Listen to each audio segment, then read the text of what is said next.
Assalamualaikum warahmatullahi wabarakatuh. Sebelumnya, perkenalkan nama aku Elina Slahat, NPM 1012-1105 dari kelas manajemen C5. So, di video kali ini aku bakal ngebahas materi tentang komunikasi interpersonal dan komunikasi kelompok. Komunikasi interpersonal adalah proses komunikasi antara dua orang atau lebih yang terjadi secara langsung dan terarah. Pada komunikasi ini, individu saling berinteraksi dan berkomunikasi secara tatap muka atau melalui media komunikasi, misalkan seperti telepon, pesan teks, atau video call. Apa sih tujuan dari komunikasi interpersonal? Nah, tujuannya itu untuk memperoleh informasi, membangun hubungan yang baik, menciptakan kesepakatan, serta mengatasi masalah. Di sini saya akan memberikan contoh tentang komunikasi interpersonal, yaitu percakapan antara dosen dan mahasiswa. Selamat pagi dan apa kabar? Saya Siska. Di sini saya akan menjadi dosen pembimbingmu. Selamat pagi Bu, kabar baik. Sebelumnya terima kasih sudah bersedia menjadi pembimbing skripsi saya. Baik, apa topik skripsimu? Saya ingin membahas tentang pengaruh media sosial terhadap kesehatan mental remaja. Topik yang menarik. Sudahkah kamu mengumpulkan bahan referensi dan melakukan survei awal? Sudah Bu, di sini saya sudah membaca beberapa jurnal terkait topik saya dan melakukan survei awal dengan beberapa remaja. Bagus. Apa hasil survei awalmu?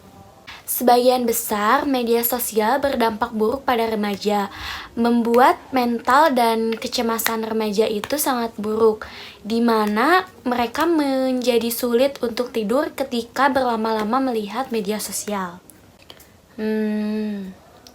Kamu bisa melakukan survei lebih lanjut untuk melakukan temuanmu. Eits, jangan lupa ya, memasukkan pembahasan tentang metode penelitian yang akan kamu gunakan di skripsimu. Ada saran lain yang akan tanyakan kepada saya? Tidak ada Bu, sebelumnya terima kasih banyak atas bimbingannya. Sama-sama, jangan ragu, jangan bimbang untuk menghubungi saya jika membutuhkan bantuan lain. Nah, itu dia contoh dari komunikasi interpersonal. Selanjutnya di sini saya akan membahas terkait komunikasi kelompok. Komunikasi kelompok adalah komunikasi yang terjadi antara 3 orang atau lebih yang tergabung dalam suatu kelompok atau tim.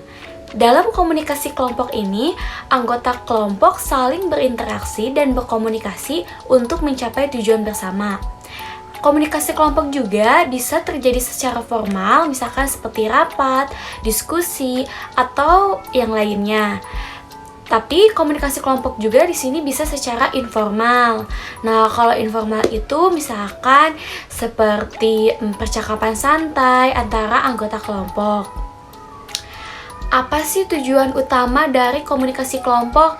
Nah, tujuan utamanya yaitu untuk meningkatkan efektivitas dan efisiensi kerja, memecahkan masalah, serta mencapai tujuan bersama. Oke, jadi di sini saya akan memberikan contoh video dari komunikasi kelompok, yaitu rapat tentang bisnis catering. Ini dia. Bismillahirrahmanirrahim. Assalamualaikum warahmatullahi wabarakatuh. Waalaikumsalam warahmatullahi wabarakatuh. Selamat pagi, bagaimana kabar semuanya? Alhamdulillah. Sebelumnya saya ucapkan terima kasih kepada rekan semua atas kehadirannya pada acara meeting kali ini. Baik, untuk itu mari kita mulai saja acara meeting kali ini. Sebelum memulai acara kali ini, kita mulai dengan mengucapkan Bismillahirrahmanirrahim. Jadi pada meeting kita kali ini, di sini kita akan membahas soal proyek bisnis kita yang akan kita jalani. Yaitu proyek bisnis kita akan membuat sebuah perusahaan catering. catering makanan, di mana kita mengambil nama catering tersebut yaitu galeri catering. Galeri tersebut itu diambil dari nama-nama kita semua. Adapun untuk catering yang akan kita produksi tersebut itu berlandaskan makanan khas Sunda. Saya rasa kalian semua sudah tahu dan sudah mempersiapkan semuanya apa yang harus kita lakukan. Nah, itu dia contoh dari komunikasi kelompok. Komunikasi kelompok juga dibagi menjadi dua bagian. Yang pertama ada kelompok deskriptif dan yang kedua ada kelompok preskriptif.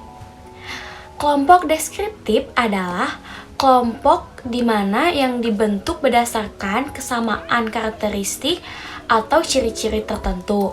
Nah, kelompok deskriptif ini tuh jadi tidak memiliki tujuan atau misi gitu ya. Contohnya misalkan berdasarkan usia, kayak misalkan kita bikin grup nih, kayak kelompok usia 2002 kayak gitu. Terus ada juga jenis kelamin, hobi, pekerjaan, dan lain-lain. Selanjutnya itu ada kelompok preskriptif. Kelompok ini adalah kelompok di mana yang memiliki aturan dan norma yang harus diikuti oleh setiap anggota. Kelompok ini juga dibentuk dengan tujuan tertentu dan mempunyai struktur yang sangat jelas. Contohnya misalkan kayak kelompok agama, organisasi sosial, atau bahkan bisa juga militer. Selanjutnya di sini saya akan membahas tentang fungsi komunikasi kelompok. Yang pertama yaitu ada meningkatkan ketertarikan dan kebersamaan. Jadi di komunikasi kelompok itu memainkan peran penting dalam meningkatkan keterkaitan dan kebersamaan antara anggota kelompoknya.